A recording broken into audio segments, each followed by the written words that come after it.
Unshelling Medicine Podcast. Healthcare in the language we understand.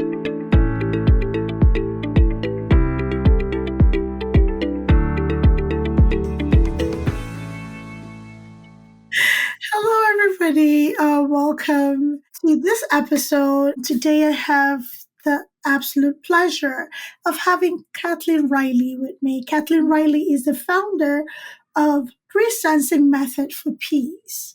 Catherine, thank you for being here. I'm so grateful you were able to make it. How are you doing today? I'm wonderful. Thank you. How are you? I'm doing great. So we have a very hearty conversation today. So our conversation is going to be centering around your practice, right? So you're the founder of Presensing Method for Peace. And that is a mouthful, right? So if somebody Let's unpack it. No, Let's not back at all, one at a time. So pre-sensing method for peace, what does that entail? What is that? And how did you come into this? Yes. So what it is, I'll first answer that and then how I got here. But presensing is a meditation-based method that I developed about 8 years ago. And it is a 8-week process of rewiring the habit of stress, chronic stress in the nervous system. And really what it is essentially the nervous system is making up basically the operating system of the body. And the body is the subconscious mind.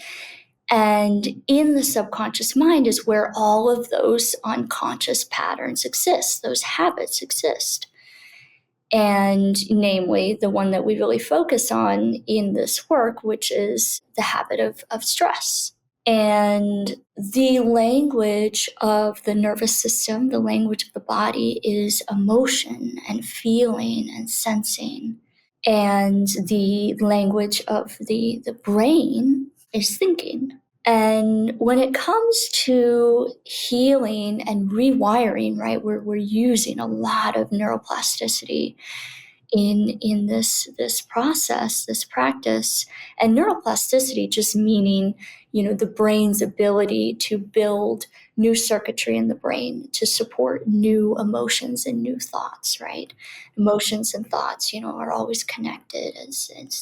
So we are in this process. It's an 8-week process, and we're doing 3 applications of sitting down meditation each day.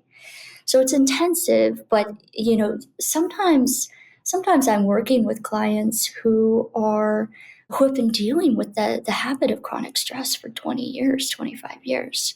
So it's not changing that, rewiring that habit doesn't happen in just a few days, or it needs to be an intense approach. So what you're doing is it's really threefold. First, you're disengaging with your physical environment. So you're closing your eyes, you're going within, and you're turning off what's called the default mode network in the brain, which is that portion of the brain that's responsible for predicting, worrying, dwelling on the future, dwelling on the past, what if, all of that, right? So you're turning that off to give the brain and nervous system a break. And then you're kind of moving into that space of 0 point. It's called many things, 0 point, quantum field, whatever you want to call it, but a set place of timelessness and, spacelessness. And in that space, you're then upregulating your emotional state. So once you've moved into that space of deep, deep stillness and silence where you're disengaged with the physical environment, you can then easily move into the subconscious mind and begin changing the patterns. And that's really the most effective way. A lot of people have, thought-based mantras that are not necessarily accompanied by emotion, or they're instructing the body to change using words alone, but without emotion, right? It's like, speaking the wrong language. And so then you are really tuning in the body and the heart and really activating the heart in a big way. You're tuning into elevated emotions. So you're moving into that greater state of love and peace and safety. And we know through really fascinating research from the last 20 to 30 years that the heart is deeply, deeply connected to the brain if you allow it to be so, right? And so the heart, what researchers have found is huge amounts of neural matter in the heart. So there are neurons in the heart that are identical to those in the brain. And they found that the heart actually communicates a lot more directly to the brain than the brain does to the heart. So, it becomes very important to, my definition of chronic anxiety is disconnection from the heart. And so when you can start changing and feeling the heart and elevating the heart into higher and higher emotions, that's when you start changing the vibration of the nervous system. And the nervous system can be thought of as a musical instrument that can be tuned on the basis of your emotions. And the more low-grade your emotions, i.e. the more fear-based, worry, anger, all the negative emotions activate stress hormones. So the more fear-based your emotions, the more disorderly your body is and the more out of tune the nervous system is. And then the inverse, right? The more elevated your emotional baseline is during the day, the more harmonized, the more equilibrium, homeostatic the nervous system is. It's at rest. It's in a good balance between the autonomic or the sympathetic, which is the and then the parasympathetic, which is the You want those balanced, So that's really kind of the essence of the work, and you're using the practice, but you're using the intentions. I now intend to receive a greater love. I now intend to receive greater peace. And there's indeed, a immaterial component here. Spiritual or connecting to a greater energy that is all loving and caring, and you're bringing that into the body, and you're changing your biology and your chemistry, because there's tons of fascinating research showing that your emotions are your chemistry. Right. And that's where you start getting into, the epigenetics of emotions. And so how I got here, that brief bit, I had shared with you a bit ago that from the age of 6 months till about 24, I had about a surgery every year. So I had a lot of trauma in my nervous system, a lot of stored up fear, and that started coming out in my early 20s with chronic anxiety and panic disorder. And I didn't want to go the pharmaceutical route. I knew this was a problem at a deeper inner level. It was an emotional problem. And so then I started delving into frequency-based, energy-based meditation. And that really transformed. I did that intensely every day for about 6 to 8 weeks, and really inadvertently completely healed those symptoms with some, mild bouts of anxiety or stress here and there, but having the tools to then bring myself back down. And then I delved into, learning a lot more and working with different medical doctors and practitioners on energy and meditation and neuroplasticity. And I found, when I started my company, I found a great gap in terms of providing emotional health tools to men. So my company is actually specifically targeted to work with men in the inner self-development space. And so, yeah, that's where Presence began, and that's my story 20 minutes later. Oh, I love it. It's a lovely story. Why did you stop? I was thirsty. It's a lovely story. And, it's incredible that, your customer base are men, right? And for women to be in this space, it's refreshing to see that. And it's also very encouraging to know that, the men who come to you have the strength to be vulnerable enough to know that, hey, something is going on. I need the help, to be able to address, because it just doesn't feel right. Because, society, you said men are usually not given these tools, and there was a gap there, and you noticed. And my belief is that society drives a lot of that, where men are expected to be stoic through things. Men are expected to not show emotions, right? Expected to tough through things. And in that builds this ego that sometimes is extremely detrimental, where help is not sought, is not accepted, and vulnerability is not present at all. Do you see there's any correlation between societal norm and, the men that you do work with?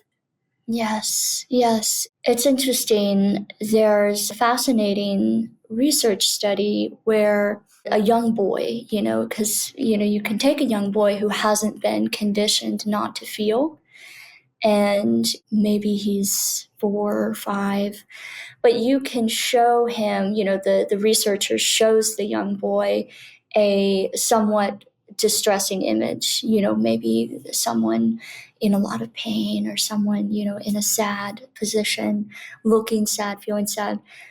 And the young boy will respond, with a tremendous amount of empathy, and in the face, you'll see the facial expressions. And you take a conditioned young man who's been taught not to feel, that's weak, and you can, maybe 21 to 25, and that same research will show this very same distressing image.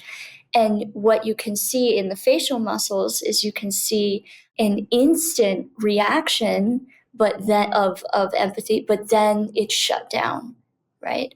So there is that seed, there is that innate wisdom and knowing how to feel, how to connect to the energy of life, the feeling of life, which is emotion.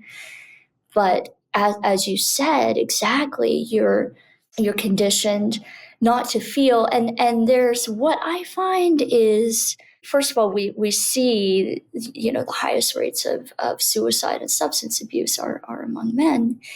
So I think really the root of the issue is it's the belief system that in order to be the best protector and provider, like you said, you must be stoic, you must be strong, you cannot feel, and you cannot discuss emotional issues, because if you do that, you'll be seen as inept in the realm of providing and protecting.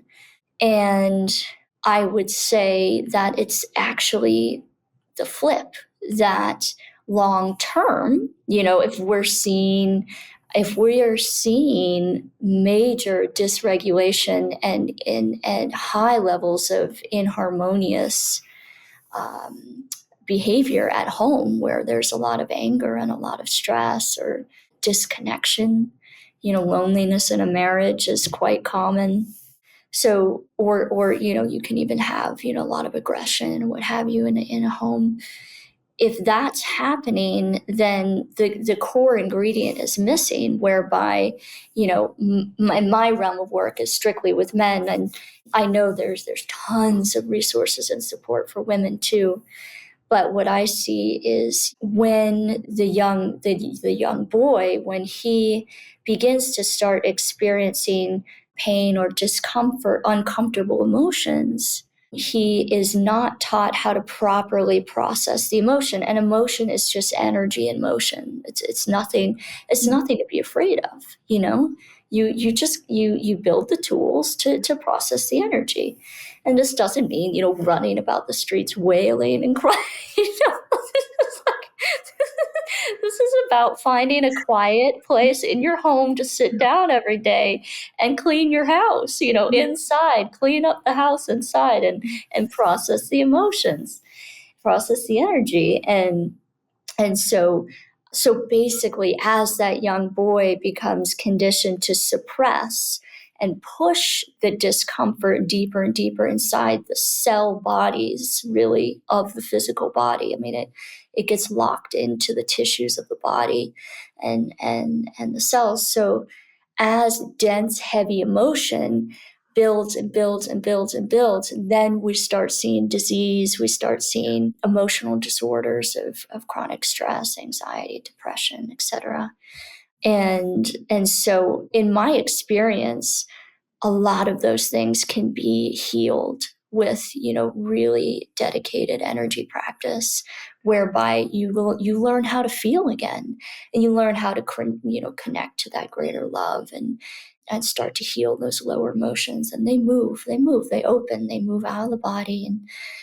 And when you get to that place of just unbelievable freedom from that heaviness, from that burden, from whatever it was, it's just, it feels like you're living again. You're living, you're free, you're joyful, you're exuberant, you've connected to that small child within in many ways.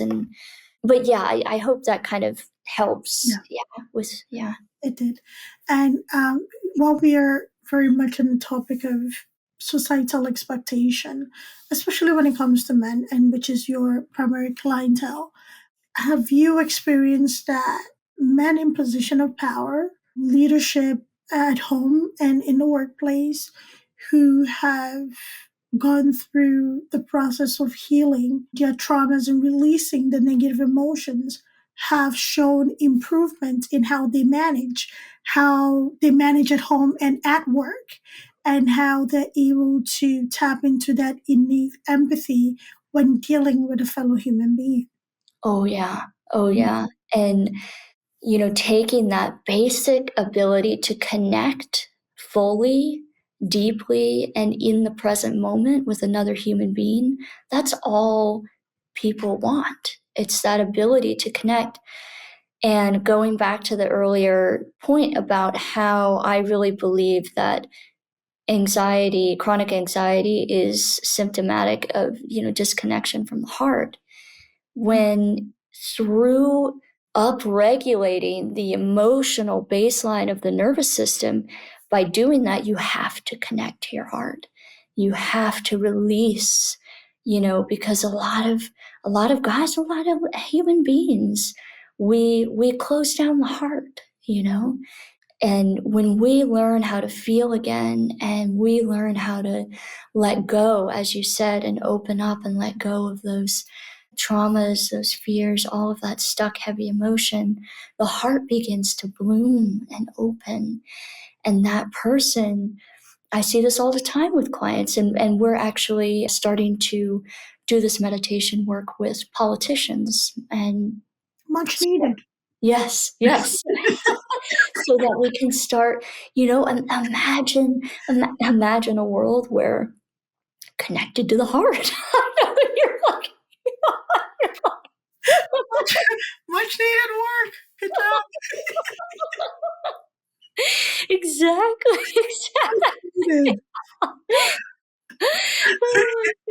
my God. That you're doing the light work. Thank you.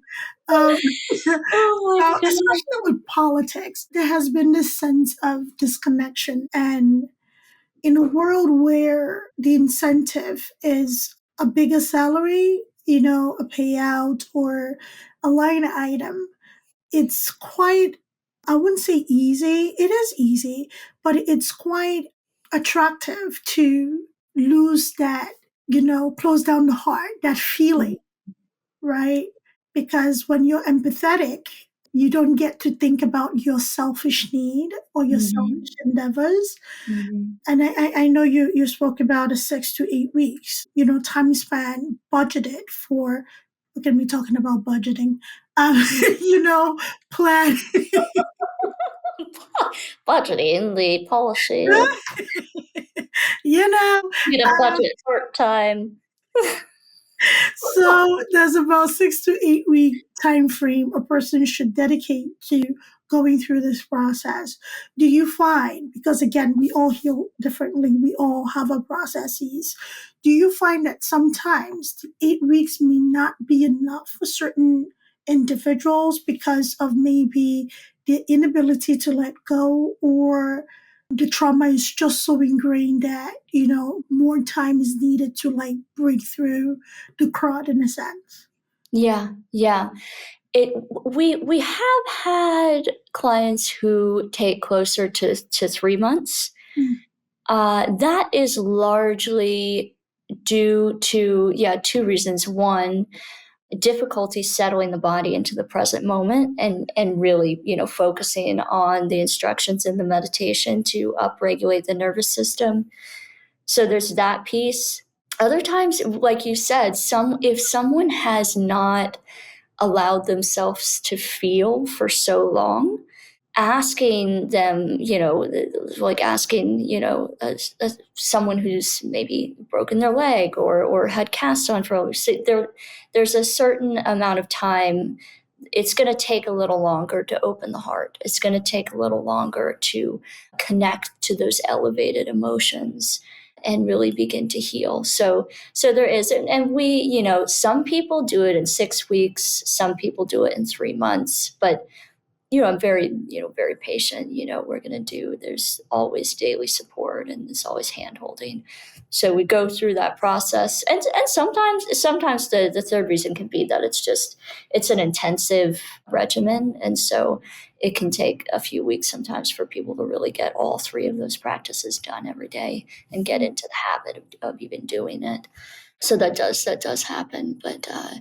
But yeah. So when it comes to leadership, it's very important I have seen, to answer your question, yes, I have seen many clients in leadership positions begin to actually be able to connect to their colleagues on a very, a much deeper level. And that completely transforms the work environment. People are people, everything. And yeah, there are professions, politics being one of them, where, the incentives are there. The incentives are such that if you want to survive and do well, you are conditioned in that industry to shut down and disconnect from really the true values and morals of, strong human connection and empathy. And yeah, let's change that bit by bit. Yeah, bit by bit is the only way we can change that, because we are complex beings and we've complicated things we're simple yet complex, but we've complicated things by absorbing negativity. Sometimes we can't help it. Life happened to some of us from a place where we couldn't make much of a choice, right? However, the healing process is one that we have recently started talking about a lot. These practices have always been there from the dawn of time, right? Oh, And yeah. more and more, we're studying and seeing how the mind and the body is so connected that experiences sever that connection, or just, make it very rigid. That, things sometimes go out of sync, go out of whack. And it is great that the people that you work with, a majority men. And it's a good time to be alive, to be honest with you, where men are getting the support that they need, right? And they're given the tools to manage themselves, because being stoic, being closed off, being alone, and being in a silo may seem to work on the outside, but it usually doesn't interpret well in emotional well-being and, mental. So how do you work with somebody who has, say, who's diagnosed with a neurodivergent? Who is neurodivergent? I don't like to call it a diagnosis, because neurodivergent people are so incredible. Somebody who's neurodivergent, whether on the spectrum or ADHD, right? So how do you work with a person that their mind just thinks on a different level of speeds at a different Yeah. level, right? Yeah. So how colorful is that process?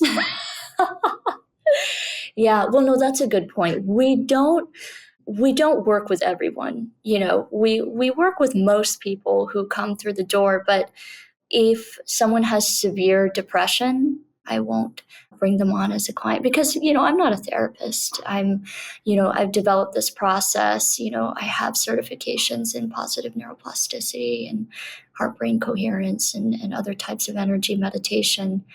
But I really want to feel fully confident that I can get each client the results that we're talking about in the beginning of the journey. Mm-hmm. And so I have had a handful of situations where, someone had really severe depression or very severe ADHD or, really had significant diagnoses of mental health challenge. And so I haven't worked with them. So, it's really more falling into that pattern of chronic stress. Everybody has trauma. So there's plenty of challenges that men are healing from their young adulthood, their childhood. But the very severe cases, I haven't taken on just because I don't have the right training. But in terms of neurodivergent, I have seen really good results.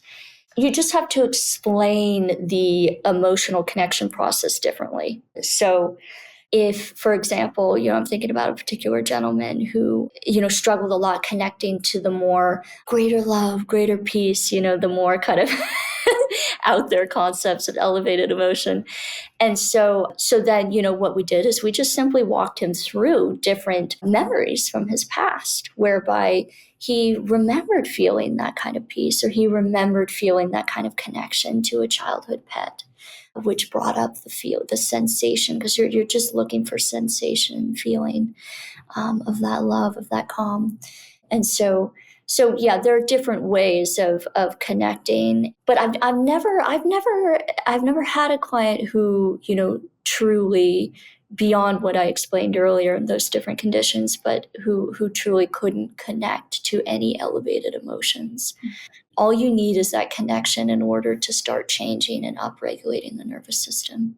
Okay, great. So about the program, right? It's about 68 weeks, and we're dealing with adults who work, who have a career, who have families, who have hobbies and everything in between, right? So yes, you did mention is intensive. What arrangements can be made for somebody to fit this healing journey into their busy lifestyle? Yeah. Definitely there are things that have to go on the back burner, and we start with the draining activities, okay, let's put scrolling on hold for 8 weeks, healing chronic stress, scrolling. No choices. And you might find that this one is very interlinked with the other. Yep. So we do put things on hold, and there is, communication with the family. Hey, listen, for 8 weeks, I'm going to be doing this course.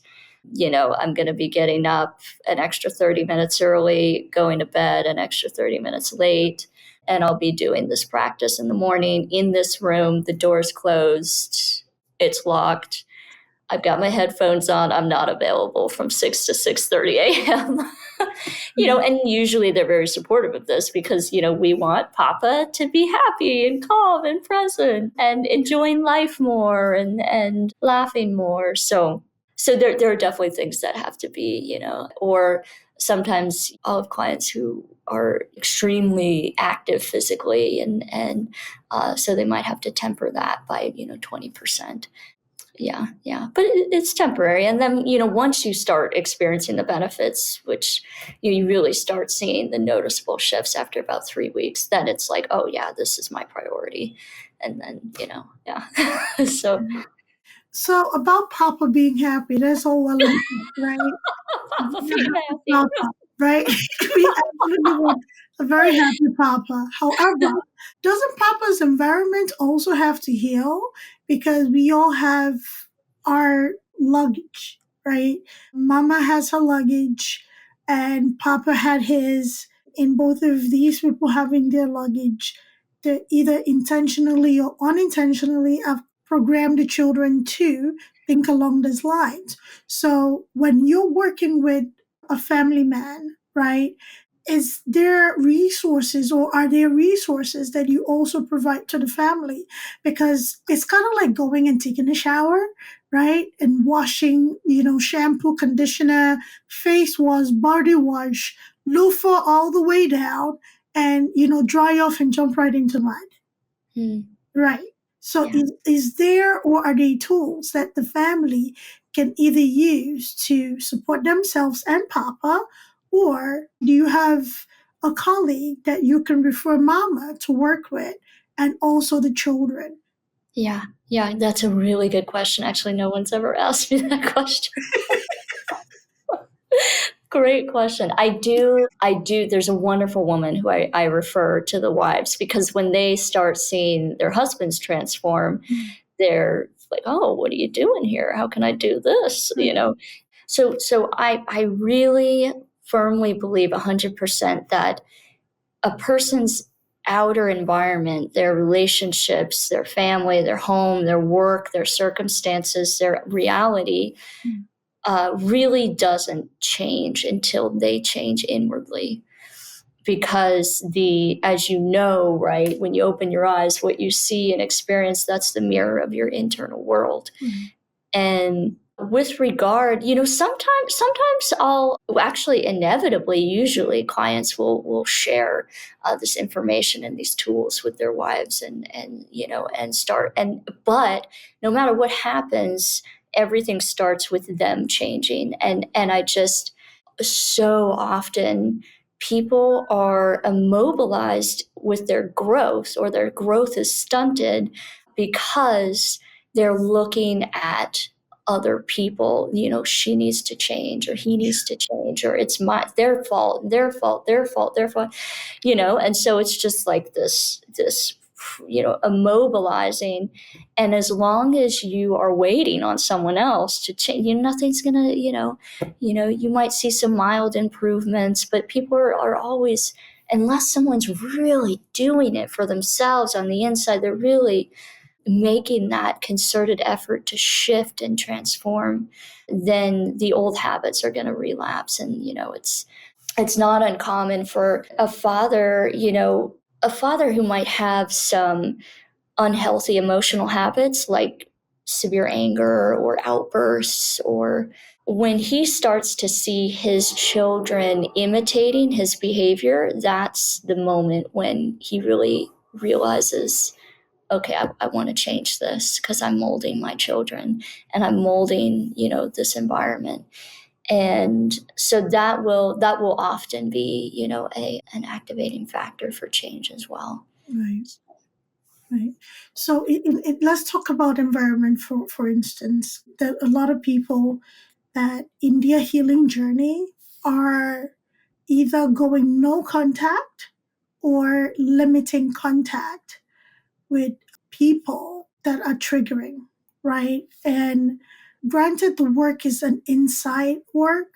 However, the environment also could have an effect on stunting your growth or falling off that wagon during your healing journey. Healing is not pretty. Healing, we make it sound cute. It's not pretty. Just go to like a beautiful, clean resort in Indonesia. No, it's not. Think of hiking a volcano, active.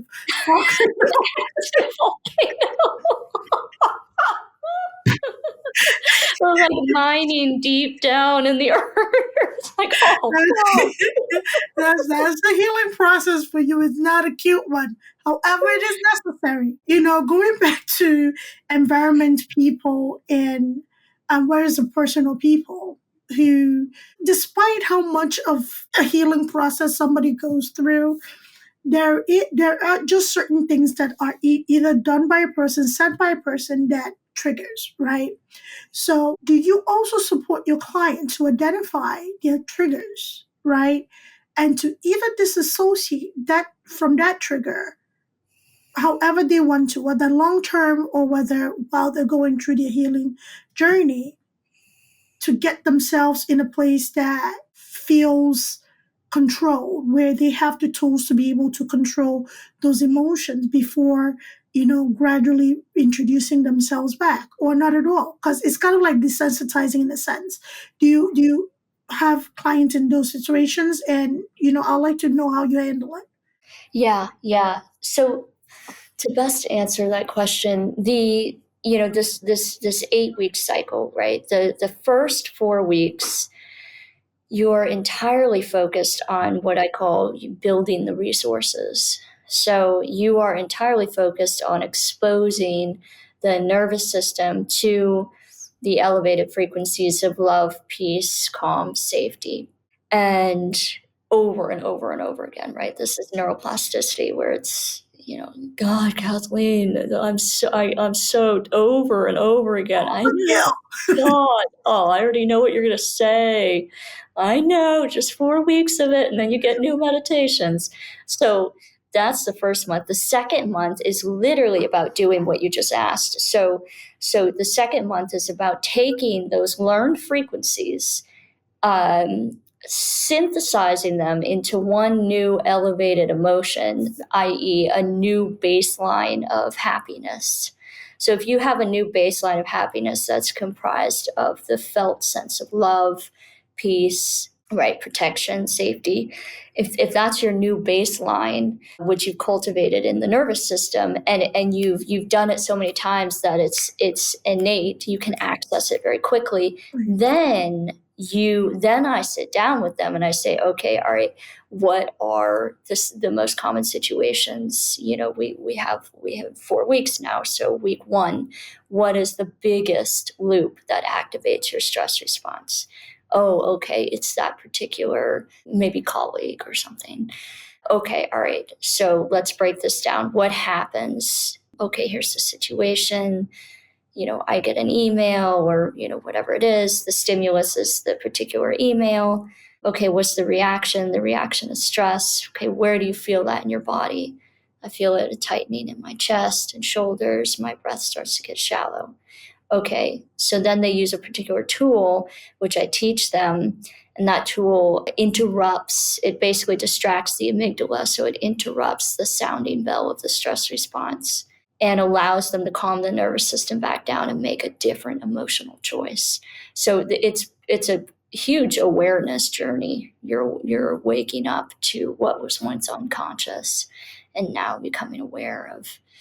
And then in doing that, it's like, I don't know, training something to go in one direction over and over again, or, you're rerouting all the time. You're like, no, reroute to peace and calm, reroute to peace and calm. And then, you do this enough times, the brain builds new circuitry where it is now autopilot. You already know, and then, you get the email and you just feel relaxed. Yeah. It's about building new neural pathways. The way somebody put it so beautifully, I'll never forget it. It's like, when you go hiking, the trails that were made from, if you're in the United States, by the Native Americans and wild animals, those trails are still there, however overgrown, but those trails are still there. However, the new trails that we've made in modern day, hiking, biking, whatever, through the trails, are the trails that are more visible. The old pathways are not eliminated. They're not just used. You recognize that, hey, maybe this goes off a cliff, and that's a cliff I don't want to go off of. I'm trying to stay on this side. So, it just, as we proceed to the end of our conversation, have you encountered a client who really wants to make a change? However, it is difficult for them to go through that rough healing process. Because it doesn't feel good. Somebody's a bit resistant. Yeah. I mean, but that's where the support comes in. That's where the coaching comes in. So someone might say, once they've really committed to the journey, I've had a handful of people actually say, whoa, I thought I could, put other things on the back burner, but I can't do this, and okay, right, that's fine. And then, we'll make other arrangements. But for the most part, when they're in, they're in. And it's kind of a self-selecting process, right? the people who gravitate to my, practices, my YouTube videos, my content, they really resonate with the message of self-development, self-agency, taking care of your own, cleaning your own house, if you really want to see change in your life, and really dedicating yourself to becoming a better man, a better husband, a better, whatever it is, a better version of yourself. And so they really do resonate, and they're often, very disciplined in their own way already. So that's pretty infrequent. But no doubt there's always a rough period. There's always a rough period. Yeah. I bet. Yeah. I absolutely do not doubt that at all. Healing is not pretty. So, The end result, I promise, it's amazing. the end result is beautiful. The end result, even when you start seeing small changes, it's beautiful. But it's a journey everybody should embark on. Your frequency is your frequency, or your span of getting to the end of that journey is yours. However, if you have support, utilize your support. But it is a journey that, as a people, we absolutely do need it. So as we wrap up, for the men who are listening to us, Kathleen, right, what would you like to tell them about healing and finding help, and knowing that it is strength as opposed to weakness to want to heal those injuries? Yeah, well, you really just you basically said it. What I wanted to share, the last thing I wanted to share is it's really time to consider a greater, more evolved version of strength. There's that the human being has an animal side, and the human being has a more, evolved, divine, greater side. And there's a much greater definition of strength as a man, and that is, where your outer circumstances are not ruling your inner environment, where you are truly mastering your emotions, and mastering your reactions, and mastering your inner environment, and you're not subject to the whims of changing tides, changing winds of what's happening outside of you. So that's an even greater level and an even greater definition of being strong. And so that's definitely what I would share. So you heard it here, gentlemen. So what we are going to do is that everything Kathleen related will be in the show notes. Everywhere you can contact her, reach her social media channels, how to work with her. Please do reach out. Make your inquiries. Knowledge is power. Learn something, improve yourself. The general community will benefit. Your family will benefit. We love you. We support you.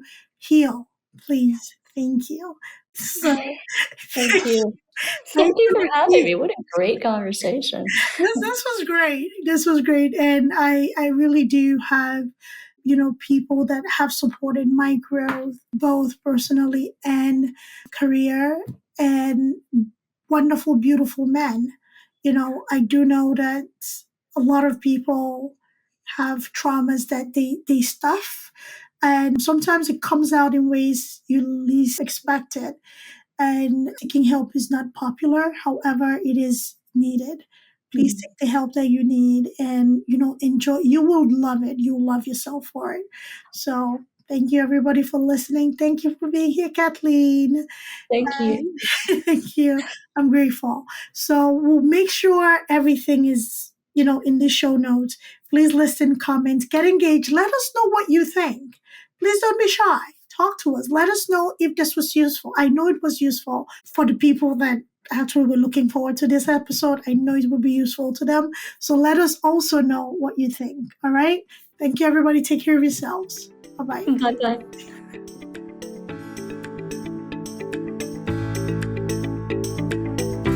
Thanks for tuning in to Unshelling Medicine Podcast. If you want to stay up to date with the latest episodes, make sure to hit that subscribe button on your favorite podcast platform. If you enjoyed today's episode, please take a moment to leave us a review. Follow us on social media at Altruistic Scribe on Instagram, TikTok, Facebook, YouTube, and LinkedIn. We share additional tips, updates, and health-related content that you won't want to miss. Have any questions or topics you'd like us to cover in future episodes? Reach out to us at altruisticscribeco.com. We're always eager to hear from our listeners and tackle the health topics that matter most to you. Until next time, stay healthy and take care.